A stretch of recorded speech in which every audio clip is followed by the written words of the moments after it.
Hello, my creeplings. I am back. I have went through a revisit of a film that I quite like. Again, millennial horror, and again, a Sam Raimi film. Um, Sam's getting ready to do a new horror movie, and this one, I believe has an anniversary coming up. It's been in my Twitter feed, and it kind of reminded me about, the movie, and I'm like, I should sit down and rewatch this one. So I decided to just pull it out of the mothballs, and we're going to talk about Drag Me to Hell. This is a Sam Raimi film that was released in May of 2009. So that first 10 years of the millennium, so this is getting to be near the end of millennial horror in my, again, timeline. Maybe one of these days I'll explain how I label things in my timeline. But I'm getting off topic.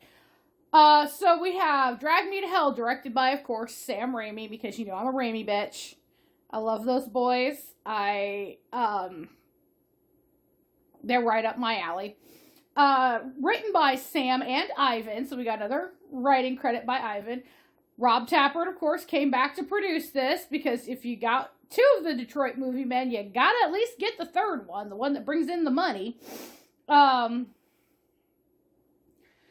This definitely made its budget back. It had a budget of $30 million, made $90.8 million.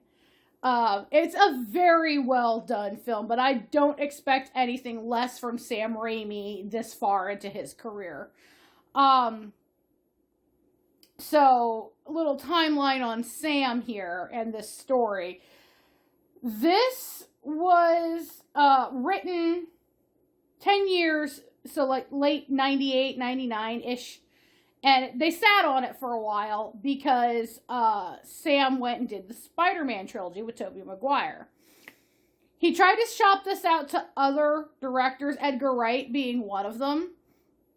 But it was passed on. So Sam goes back to it because he wants to do something not quite as big budget, back to his roots, and you can tell he had a ball fucking doing this. So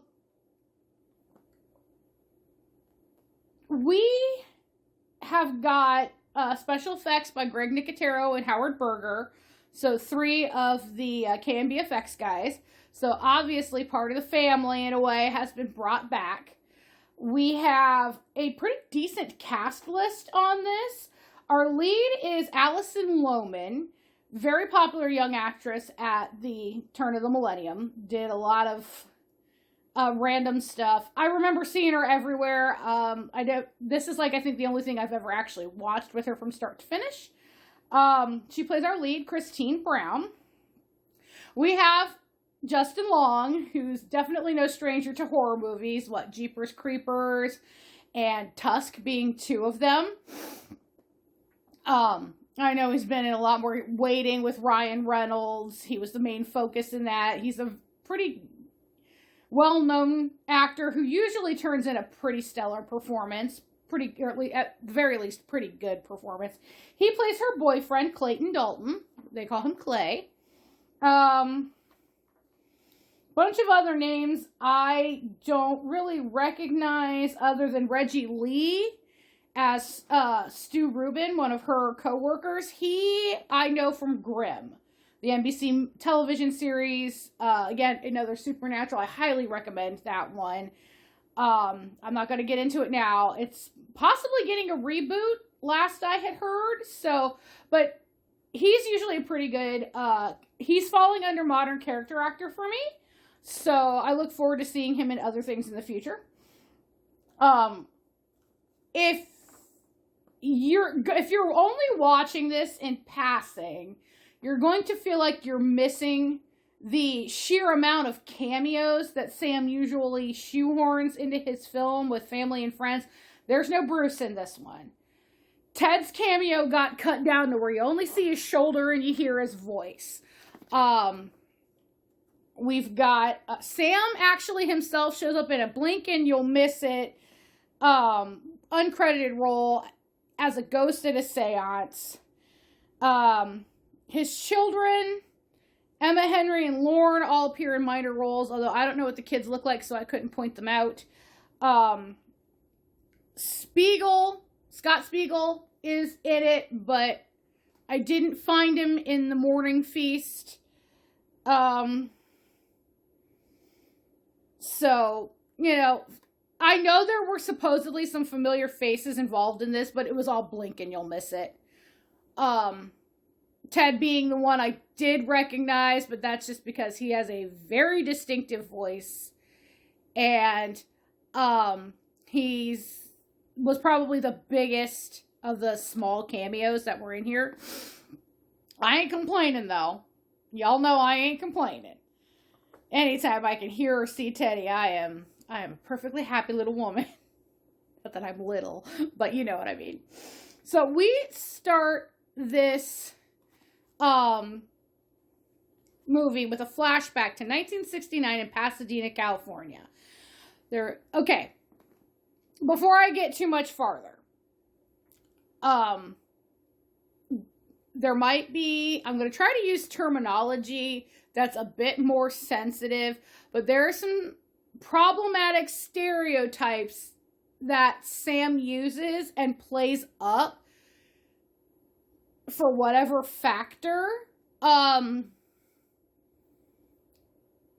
I feel like I need to steal the problematic jar from Xena Warrior podcast. If you follow that, you'll know what I'm talking about. Every time they bring up the word problematic, they throw a coin in the jar. I feel like I'm going to say that a lot in here. I don't think he meant it maliciously. Now, I have not talked to anybody involved in this film other than I had a quick, like I said, I met Ted, but we did not chat about this film at all. I did not get a chance to stand there and talk to his brother, or either brother, actually. So, although this would be one of those things that I would definitely love to interview them about if I ever got the chance to do so professionally, but I'm going off the rails here. I don't think the stereotypical things were done in a malicious sense. I think they were borrowed and used as archetypes that modern audiences could easily identify with. So while our antagonist is part of the Gypsy or Roma community, again, I don't think it was meant to be, oh my god, all gypsies are evil and all. I think it was just meant to use an archetype that people were aware of and could easily plug into their brains. This is just me spitballing and, you know, what information I have been able to get about the creators and their personality types, when they grew up, what influences they had. This is not official. This is just my thoughts on the process. So if you're worried about being pissed off by me using terminology here that is obviously, again, I'm going to use the word problematic, I apologize in advance. You're more than welcome to leave the video now. But that's the thing about Sam and the guys of that group. They grew up watching old Hollywood. They grew up watching the Three Stooges and thought I was going to hiccup. Sorry, the Marx Brothers and things like that. So they're used to the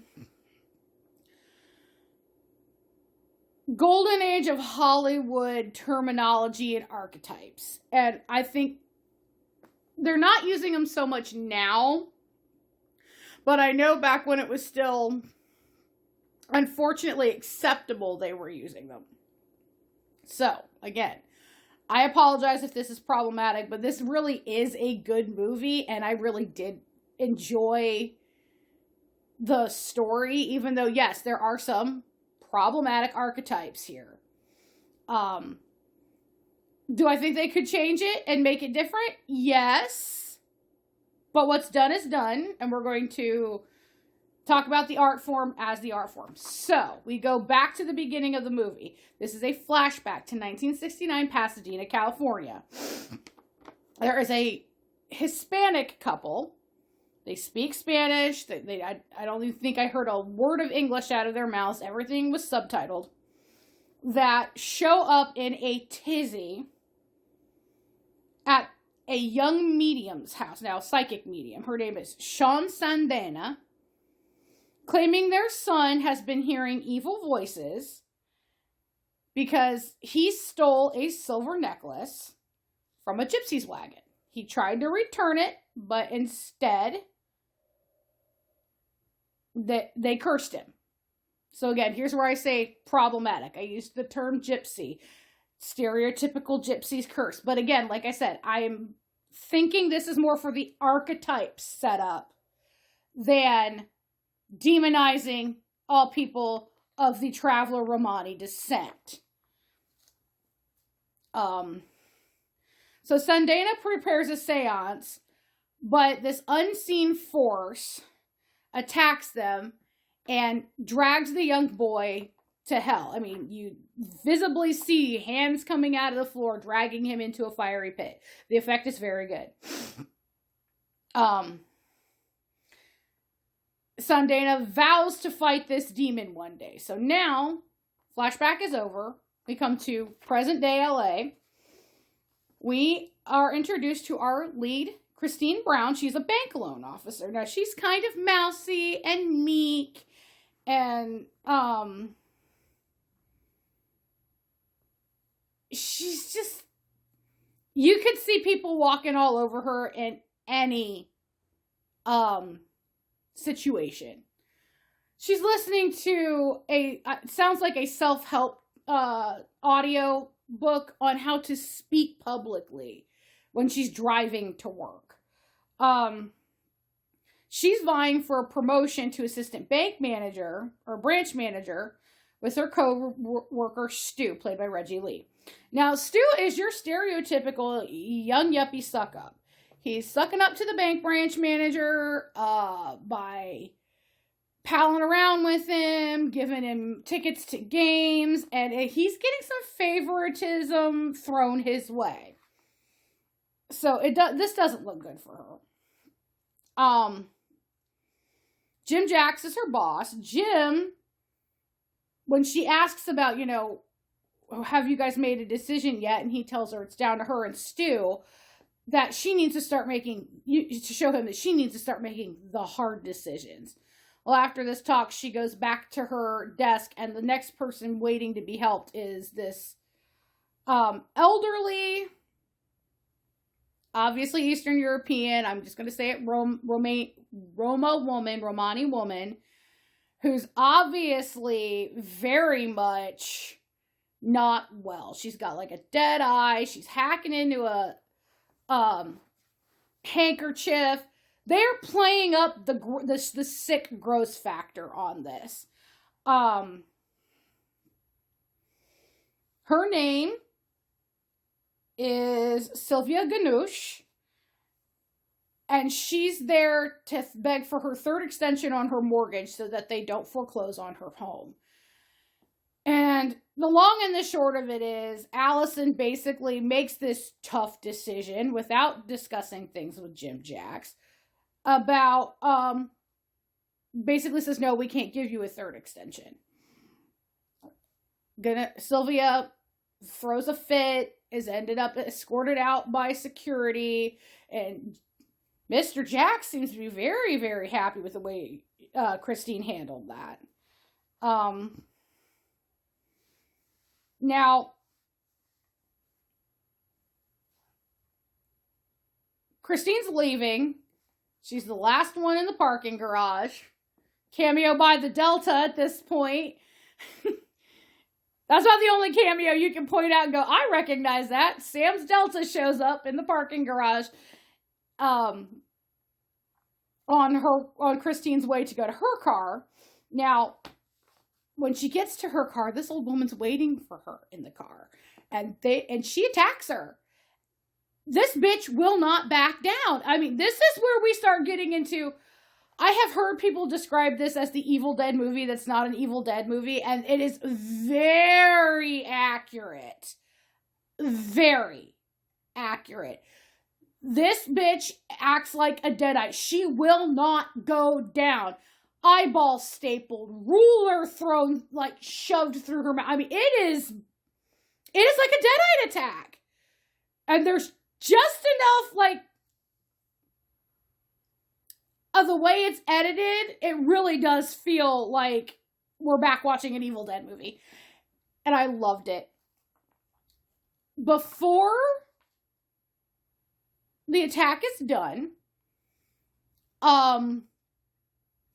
Sylvia manages to grab a button off of Christine's coat, says something over it in her, whatever her native language is, it's an Eastern European language, and gives the button back.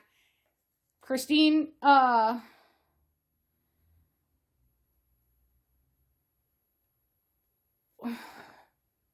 can't remember if she got knocked out or she passes out.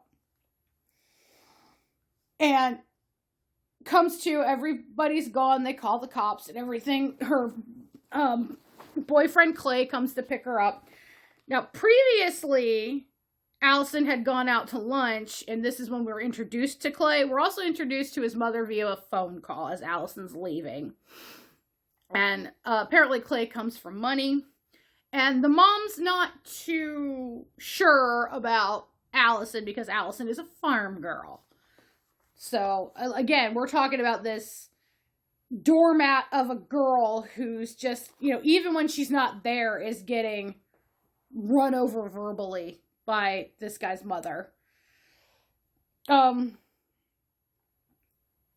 So Clay comes to pick her up, takes her out to, I think he takes her out to dinner for a minute or something, but they're walking by storefronts, and Christine gets this idea when they pass by a medium's or fortune teller storefront to go have her fortune told. So she meets this guy named Ram Joss, excuse me. He basically tells her that a dark spirit is haunting her. Now, Clay drops her off at home and leaves her there for a while. Whatever the entity is starts attacking Christine. And Clay finds her, gets her calmed down. This is where we get the cameo by Ted as a doctor, although in late 2000s, I'm surprised doctors are making house calls. And they explain this away as a kind of a form of, I believe, PTSD, where, after an attack, sometimes it comes back to haunt you, type stuff, and you overreact to small things and you relive the attack in your mind. So as of right now, she doesn't really have any concrete idea in her mind that she's not overreacting and she's not making this up. And Clay's definitely like, you're just reliving it in your mind. You'll be okay in a few days. We'll get you some help if need be. He's a very nice, understanding boyfriend.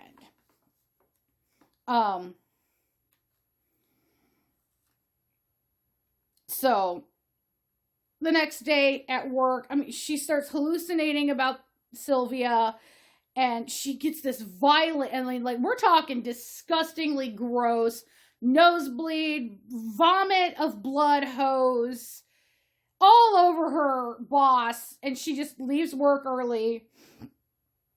When she leaves, Stu steals a file from her desk. That's an important file that Jax wanted her to work on because it's a very big loan, so that they could be dealing with. So Christine at this point is like, okay, I really might have a problem here. So she uses the paperwork that she has to go find Sylvia and beg her for forgiveness. But this is at the granddaughter's house. They find that Sylvia has recently died, probably from the beating she took from Christine in that car, in that garage. This is where Spiegel's doing his cameo, and Yeah. She inadvertently causes a scene at the funeral. And the granddaughter's like, whatever is coming to you, you deserve. So, Christine, now really freaked out, returns to Ramjas. And he explains that as long as she has the cursed button, they figured out the button is cursed. As long as she holds on to that, a demon known as the Lamia, used to pronounce Lamia, will torment her for 3 days before literally dragging her to hell. He suggests that a sacrifice may appease it. Now she's like, oh my god, I'm a vegetarian. I volunteer at the animal shelter. I can't do that. I have a little kitten at home, for Christ's sake. But she goes home and she's attacked again. So she panics and sacrifices her cat. So, trigger warning for animal lovers. Number 1, dead cat. She kills the cat. Now, Clay comes to visit her just after she buries the cat, talking about she's supposed to meet his parents. So there's dinner planned. And again, like we know, the mom's doesn't think too highly of Christine. Well, at first the dinner goes fine. Christine's mom starts to warm up to her, and then we start having more hallucinations. And these hallucinations are always very grotesque. Vomiting, pussing, lots of bodily fluid type things. And we'll get back to that in a minute, because there's a fan theory about this that I found interesting. So, at this point, Christine is pissed off. So she returns back. And he offers to introduce her to Sean Sandina for a fee. Because what she has to do puts her at great physical risk, so she won't just do this shit for anybody. Clay pays for it because he realizes she's not going to let this go until she thinks it's done. She goes to pre-Clay paying for this, she goes through all of her stuff to go pawn it off. She's attacked by yet another vision. This is where we get an iconic fist in the mouth hallucination. The effects in this are really good. It's a mixture of CGI and practical, but I don't expect anything less from Nicotero and Berger at this point in their career.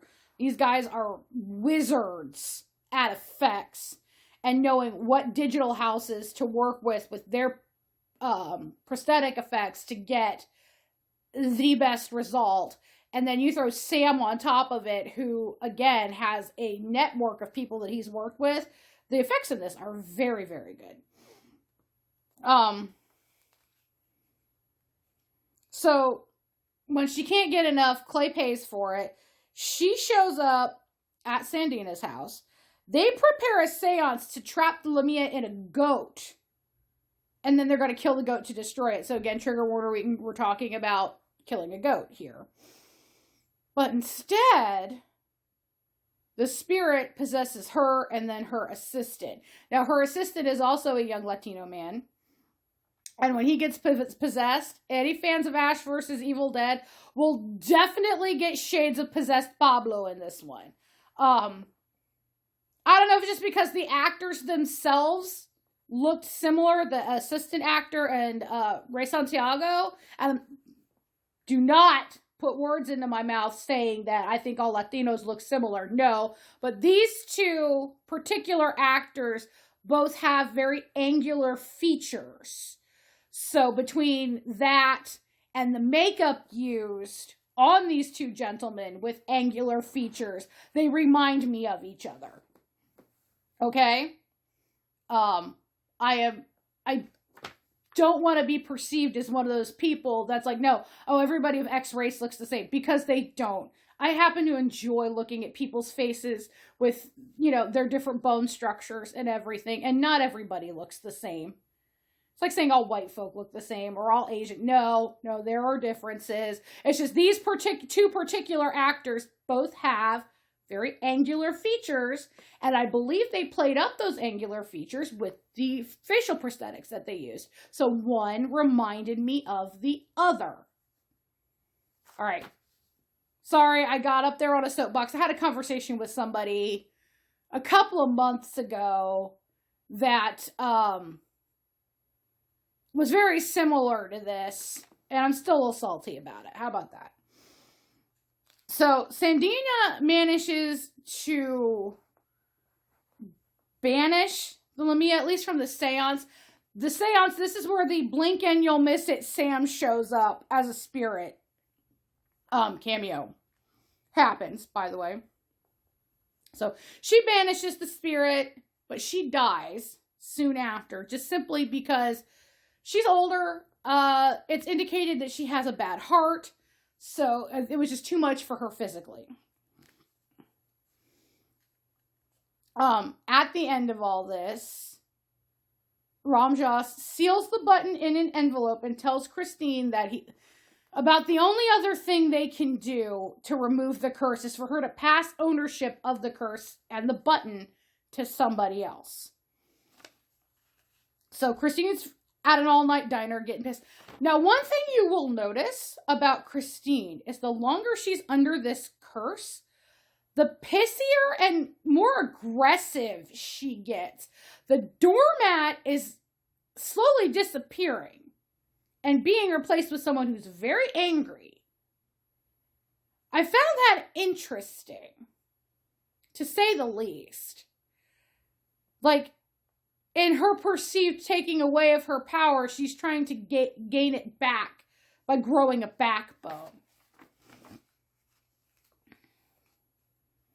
So Christine calls Stu, because at the same time she figured out what went on with the whole them losing the big loan.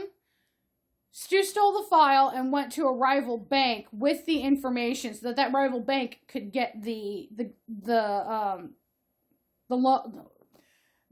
company job. And very pissed off, she calls him and she's like, I know what you did. You got 9 minutes to meet me here. So she's going to intend to give the button to him and set him on his own path to hell. But when he arrives, he pulls out the tears and begs Christine not to tell anybody. So she takes pity on him. So the doormat's back for a minute. She's like, I can't give this to another living person. Is there any way around it?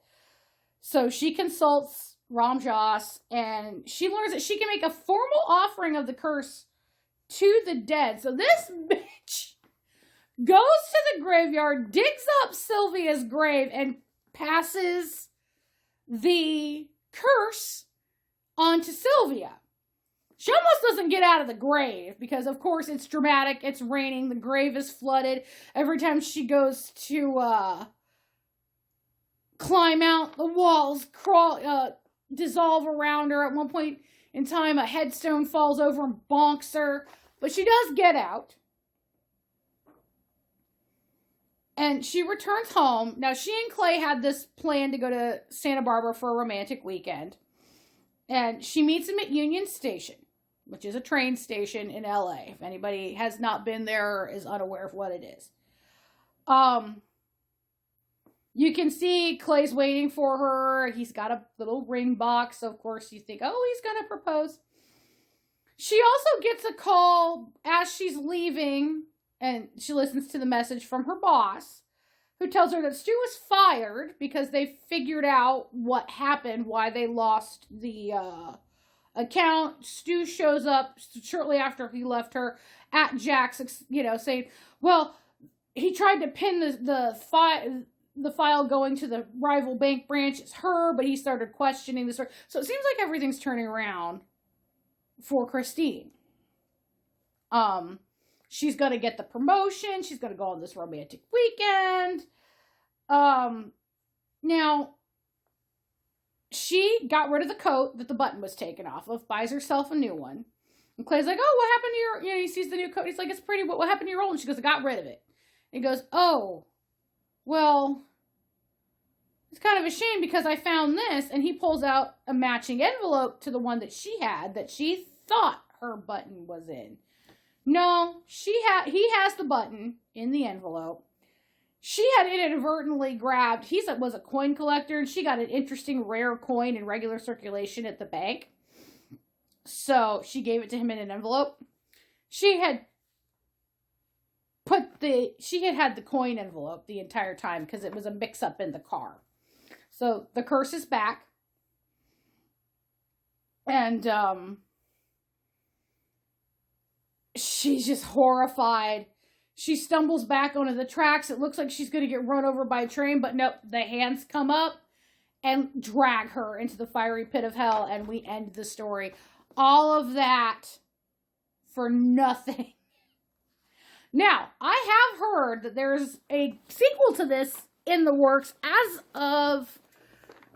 as of 2023. It's still in early development, so it's going to be interesting. Sounds like they've talked to Alison Lohman about it, but I'm wondering how that's going to happen. Unless they're going to use her in flashback. Sam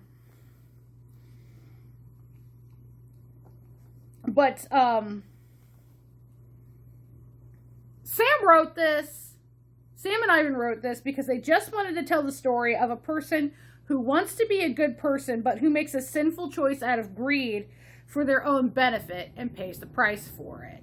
Now, when this movie came out, there was a subprime mortgage crisis going on.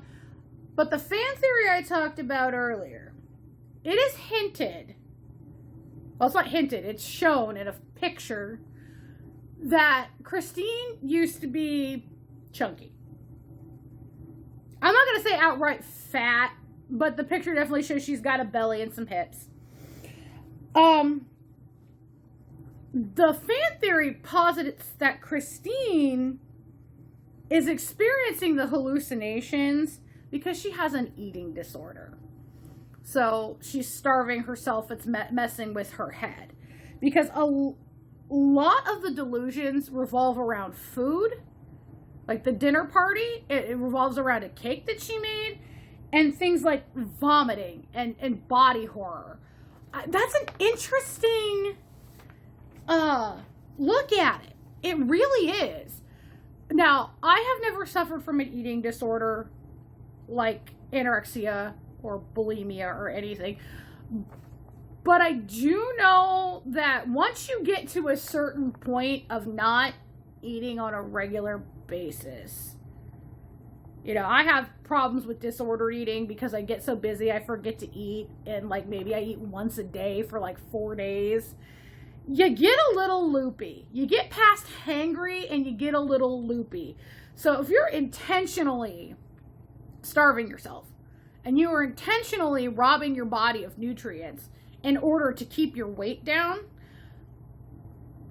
please correct me if I'm wrong. This is just me positing because I read that fan theory and found it very interesting. I can imagine your mental capacities are not as sharp as they would be if you were nourished. And maybe it's very far-fetched to think she's gone so far as to hallucinate. But it's a very interesting theory. It's a fan theory, so, I mean, I don't think Sam even ever thought of that. But again, it's one of those things that's like, it's an interesting way of looking at it.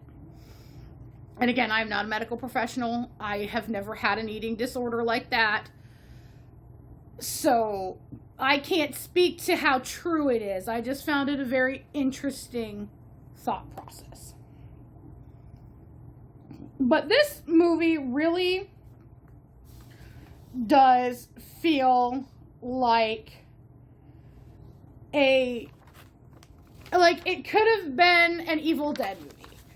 All of Sam's hallmarks are there. The weird angles, the camera framing. Like I said, the only thing that I feel like it's missing is some of the cameos or the length of the cameos. We got a Ted, but barely even there. No Bruce. So, I think if you liked the Evil Dead trilogy, or Ash versus Evil Dead, if you have not seen Drag Me to Hell, watch it. It's definitely worthy of the comparisons. And I say this being an Evil Dead, like, super fan. Hence why I did an entire month and a half's worth of the Ash Williams saga videos. But the humor's there, the gross out is there, that being on the edge of insanity, all of it's there. The Raimi angles, the soundtrack, done to really heighten the mood. By the way, the soundtrack was done by Christopher Young, who had collaborated with Sam on The Gift, which is another really good supernatural film from him, and Spider-Man 3.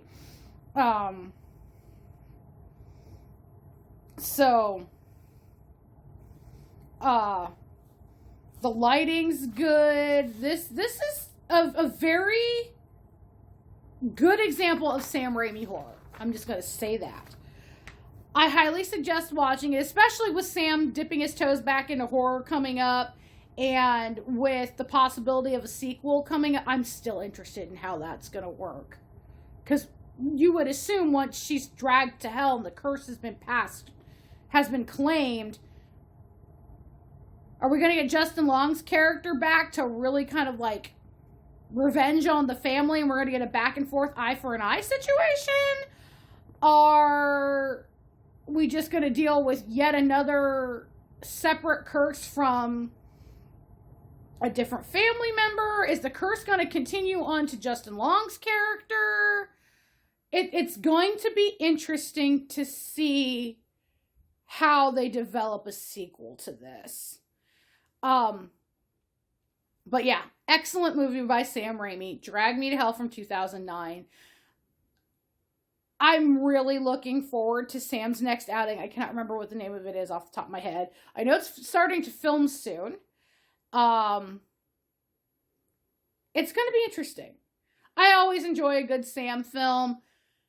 Not all Sam films are good Sam films. I was not a big fan of For Love of the Game. I don't know. I just don't feel like Sam does straight drama very well, but I did like Quick and the Dead. Not as much as I like the Evil Dead movies.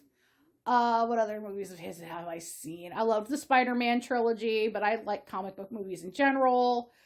I loved this. I love the Evil Dead series.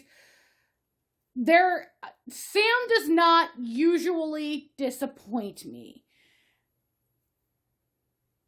I mean, I'm sure he's done some stuff just for the paycheck, but very, very little. I even liked, what was it, Crime Wave and Easy Wheels?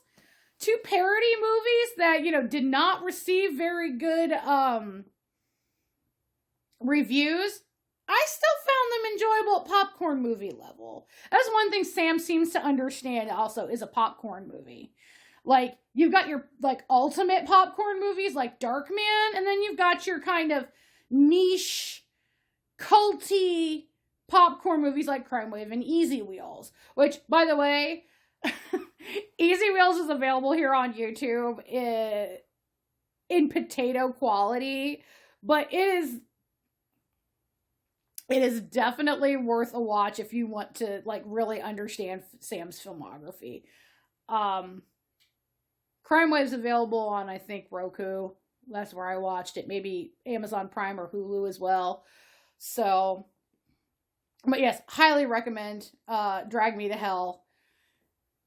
This was a period with Sam kind of going in and out of, like, big studio back stuff and then kind of coming back and doing something supernaturally. Because, like I said, he did The Gift. Now, The Gift was interesting, and we will go over that eventually. Like I said, I want to pepper out all this Raimi Boys and Campbell stuff with other things. I think I've done pretty good not bringing up a Raimi for a while. Or a Campbell for a while. So, I'm going to let you guys go and watch this film if you get a chance to. And I'm going to figure out what's next on the docket and go from there. So, as always, good night, my creeplings. And Say it with me. I'll see you next time. Bye.